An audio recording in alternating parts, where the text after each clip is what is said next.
Demon Lord's Gambit Arc, Chapter 129, Yuki Subjugation Raid. A declaration of alliance between Holy Empire Rebellious, Western Saints Church, and Tempest was formalized on paper, and the declaration of the same was sent to every country.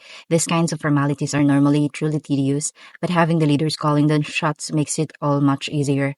Hinata is also a representative of some sort. I mean, everyone recognizes her power, so with all the signatures thus gathered, that matter was closed. The alliance declares equality of its members. The matter of trade restrictions, we basically left it to the marketplace. The merchants and countries will just have to fight it out. In short, I won big on this contract. Hinata and Ruminus are uninterested in matter of commerce, so they agreed to leave it up to the market itself to figure the rules out. As I had wanted, a free market would be beneficial for international trade.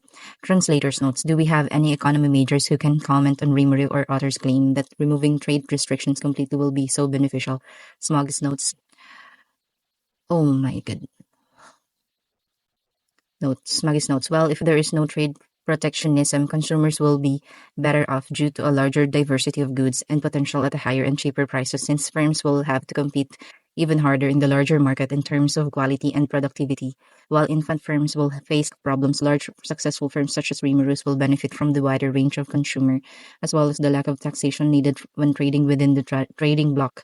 On this side note, government revenue will be lowered due to the decrease in revenue originally generated from tax, but should enjoy the beneficial GDP growth from the boosted economy activity. P.S. If they all use the same currency, no need to worry about currency appreciation. GDP. We might even create a self-sufficient system and enjoy a time of never-before-seen wealth. Currently, the top brass, me, myself, and I, live in luxury, but we can still improve the quality of life of the lower-class citizens, and in order to obtain the ingredients to accomplish this, I could hope for no better opportunity than trade with the Holy Empire Rebellious. It's one of the largest agricultural countries in this world, after all. Oh, and Rominas isn't oppressing her citizens. On the contrary, she protects them most passionately, to the point that they grow all the food they need as to not starve, which is why if we start trading and exchanging products, we could turn stagnation into abundance, and that's how I'll get to manipulate the market all I want. I'll research the climate and introduce appropriate produce. Perhaps Riberius will manage potato while focus on cultivating rice. As for the rest, I would imagine that on the technological front, Tempest would dominate. Rare metal and mineral trade is also likely to end up to our benefit. I'm sure Muir Milestone would be able to handle that question without any oversight.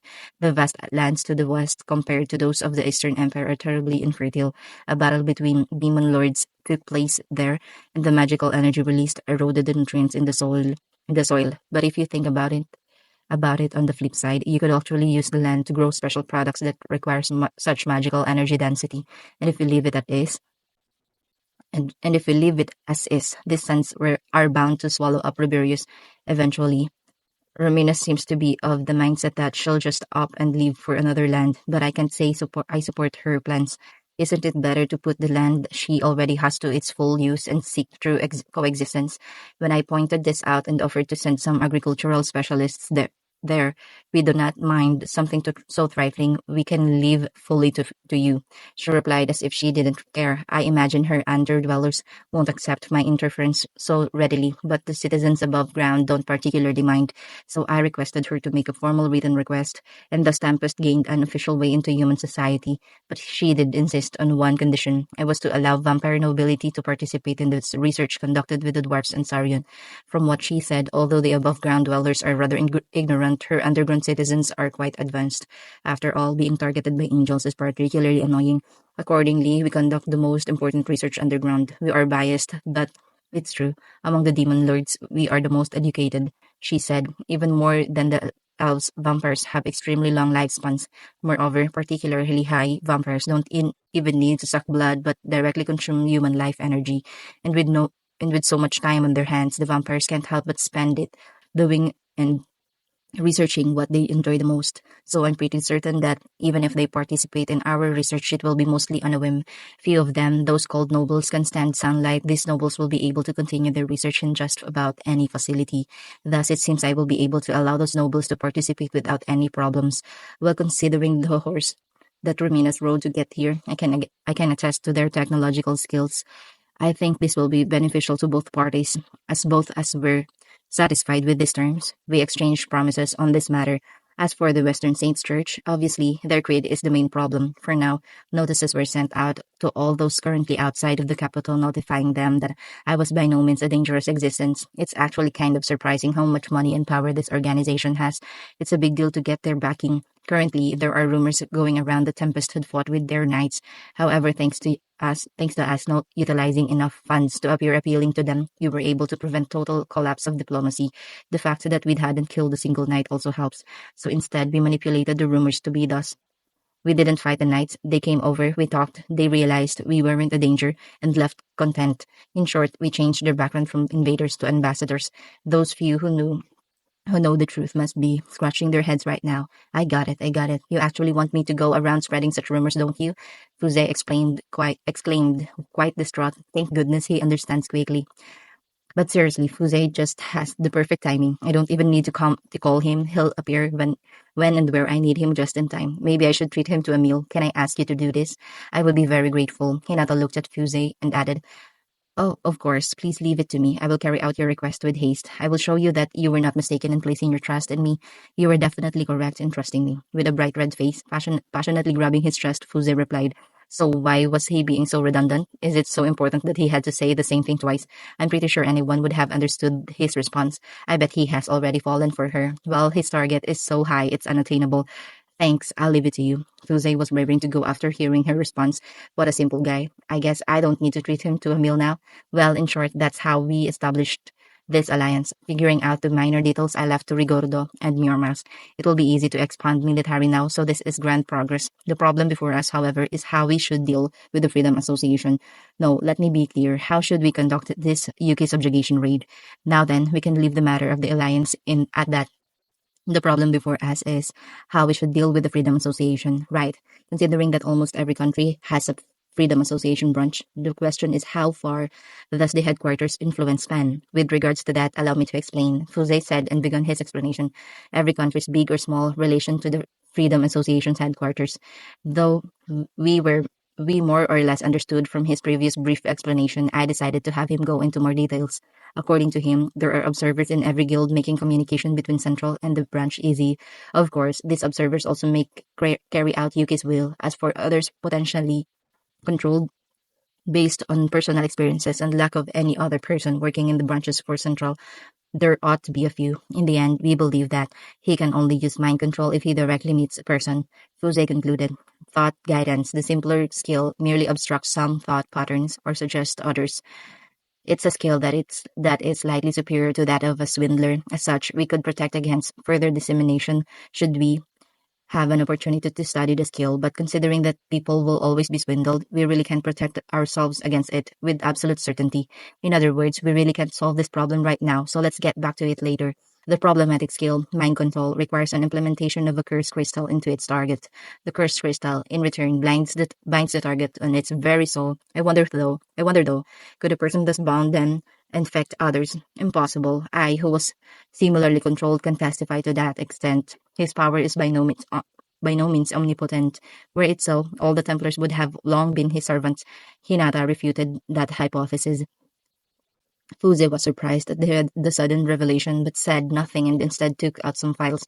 Now then, this is the list of every official who has met with Yuki. Please do not forget that as in my case, direct meetings with Yuki do not guarantee brainwashing.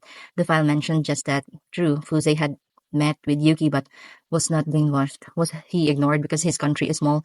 No, there's probably some limit to mind control. Moreover, back then he was struggling to control Hinata, whereas he must now control the mighty Chloe, and he can't even manage that completely. And if so, isn't his power rather pathetic? Solution: that hypothesis is presumed correct. Due to expanding his power to control the hero, he most likely lacks ability to dominate another person. Actually, now that I think about it, Masayuki had this bug on him, a bug so pitiful I unconsciously squashed it. It got on him before he started his heroic travels, so I'm pretty sure it's no big deal. Besides, Raphael is never wrong. Alright, I get it. We can probably not worry about his mind control for now. As for those who honestly adore Yuki, we can't dispel that adoration. And while we can go around cleaning up branch by branch, how about we just go and take out Central in a single swoop? Let's put association branches aside for now, decide Central, and Yuki will and Yuki while we are at it. Even if there's a hero, we have Ruminas and I. While I occupy Chloe, she'll murder Yuki. Hinata can hold off Kagali for a bit. 3 is plenty, or so I thought. Wait, I can fight as I had before, not even equip spirit armor, and though I could accelerate my thoughts, my spirit strength is yet lacking. Truly high-speed combat, I could only maintain for a few seconds. Unfortunately, I don't have the strength of a hero any longer, Hinata confessed, ashamed. As I had feared, her presence felt smaller because it actually was smaller, but it's best we strike sooner rather than later. A big part of that is a desire to save Chloe, but I also just hate the idea of letting Yuki continue for much longer. Most of my problems until now can be attributed to him. Even with Hinata out of the picture, we have enough strength to crush Central, we to support crushing Central, but why should we not handle those branches simultaneously? With my servants, your men, and the Templars should we not just crush it all? What an extreme thing, Rumina says. I had considered it, but then we won't be able to avoid chaos. But Rumina's subordinates present an excellent opportunity. Maybe we should just go with it. Actually create chaos, who cares? And thus we again reconsidered our battle plan. Next scene. Our consideration concluded when we had decided squad formation. First, Central was given to Hinata. She would relate information from every squad. Next, Apprehension Corps. Those who would confirm and secure any suspicious targets at the branches. That would be handled by Fuzai's men, the guides, and Soe's group. We also included 7 of Rumina's nobles in that corps. Well, ignored the tiny nations and focused on securing the observers in the larger countries, and most importantly, Central Raid Party. Of course, Ruminas and I lead it. Diablo and Sean will come along. Benimaru and Gerudo will stay to protect Tempest. Ruminas will be accompanied by the 7 celestial sages. We'll have Veldora in the skies to destroy the barrier protecting Ingrasha and erect a barrier preventing their escape. We'll invade once our barrier comes up. Moreover, we have Gabil, Hakuro, and Gobata in the reserve troops. Ranga's also raring to go within my shadow. No matter how strong Yuki is, all we need to do is pin Chloe down for a minute, just enough to bring him down. And our war strength is great. Defeat here would mean that we would have to wage total war. Kufufufufu. A real war after so long. I am trembling in excitement. Kufufufu. Diablo, I ain't letting you hog all the fun. Diablo's and Sean's conversations is rather scary.